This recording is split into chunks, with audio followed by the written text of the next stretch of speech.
This is a story of ex-New Orleans Kingpin, Glenn Metz, born in 1955 or 1956 in New Orleans, Louisiana.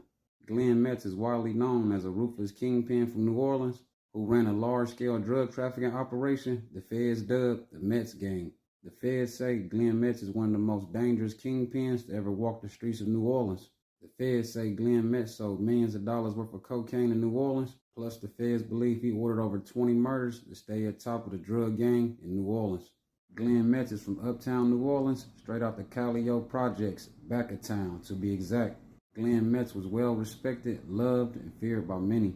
When dudes got out of line, Glenn Metz had a crew of killers that'll bust your head. Just like another drug kingpin from the NO named Richard Pena, Glenn Metz had the streets on lock, and he was the only one with the key. Wasn't nobody moving nothing in the city if it wasn't coming through him. If he found out you was the competition and you was moving your own dope, he was going to send Nat, Marlo, or Meatball to come see you. And if them three people showed up on your doorstep, you wasn't going to live to tell about it. Feds believe from 1985 to 1992, Glenn Metz organization sold over 1,000 keys in New Orleans.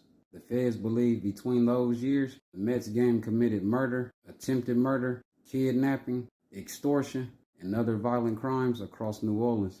Glenn Metz is a certified legend in New Orleans. Till this day, his name still be ringing bells. As a kid growing up in the Calio projects, Glenn Metz grew up poor and didn't have much. He was raised by a single mother who did her best to support him and his siblings. Since Glenn Metz didn't have much growing up as a kid, he would eventually turn to the streets in order for him to survive.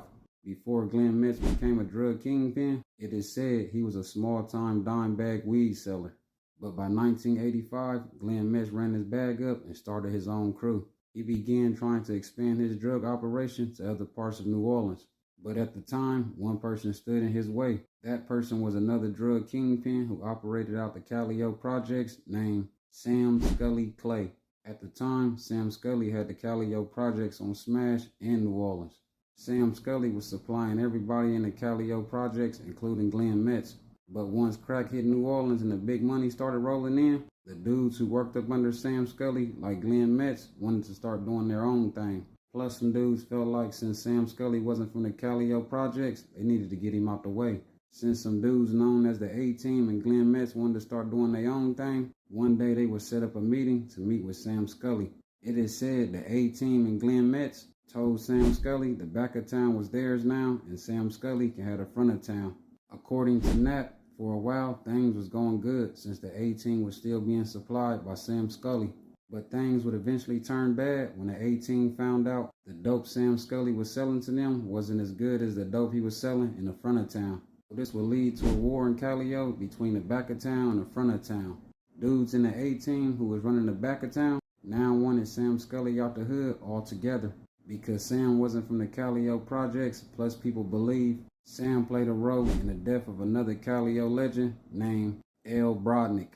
It is said the war between the front of town and the back of town lasted over 20 years. The war led to hellish shootings and numerous murders. Sam Scully would be shot 3 times on 3 different occasions from this war. But in 1987, Sam Scully would eventually be killed in a hallway in the Calio projects. It is said Meatball was the dude that smoked him. Once Sam Scully was out the way, Glenn Metz was now able to grow and expand his drug operation. Once Glenn Metz became into power, he would start forming alliances with dudes from other hoods, such as dudes in the Magnolia Projects, Desire Projects, St. Thomas Projects, Melf-Pomimi Projects, Fitcher Projects, and parts of Jefferson Parish. Around this time, Glenn would start recruiting some real steppers to be a part of his team. 3 of the most known steppers he had on his team was Gerald Knapp Elwood. Knapp was known as a certified head buster who people knew not to mess with.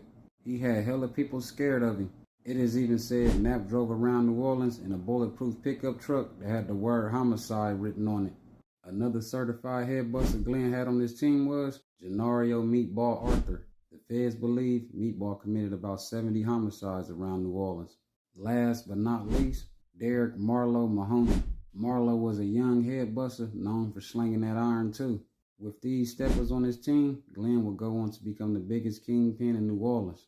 It is said when Glenn had problems with dudes in New Orleans, if his hitman seen you and didn't kill you, they would use U-Haul trucks to kidnap the dudes and hold them from ransom.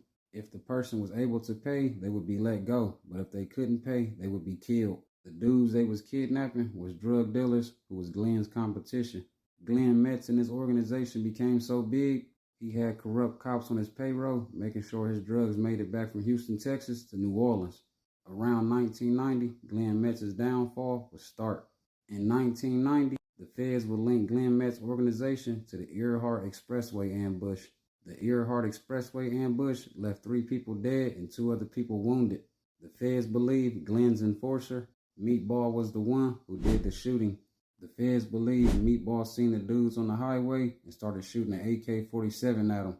That same year in 1990, the feds also believed Meatball shot a government witness in his legs outside of an apartment complex.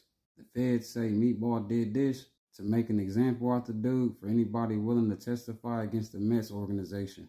During the feds' investigation, they will get a video of Glenn Metz and members of his organization shooting guns on the roof in the Callio projects on New Year's. In 1992, Glenn, his wife Danielle, and other members of his organization was indicted by the feds. Glenn was eventually found guilty and sentenced to 3 life terms plus 70 years in federal prison. His wife Danielle got the same sentence as him, but in 2016, she got pardoned by Obama. Knapp got sentenced to 3 life terms plus 30 years. Meatball got sentenced to life in federal prison also. Glenn Metz is currently doing his time at FCI Butner Medium 2 in North Carolina.